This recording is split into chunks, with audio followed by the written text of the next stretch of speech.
How to download Chat GPT for Windows.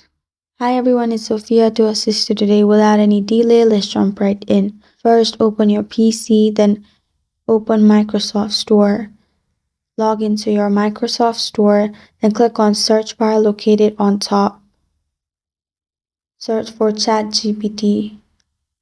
Click on Chat GPT. You'll find this kind of screen pop up.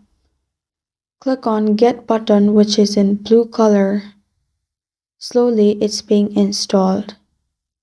After it's installed, simply click on Open and then log into your account, and then you can use ChatGPT on your Windows. That's how you download ChatGPT on Windows. Thank you for joining me today. If this video helped you out, please leave a like and subscribe for more.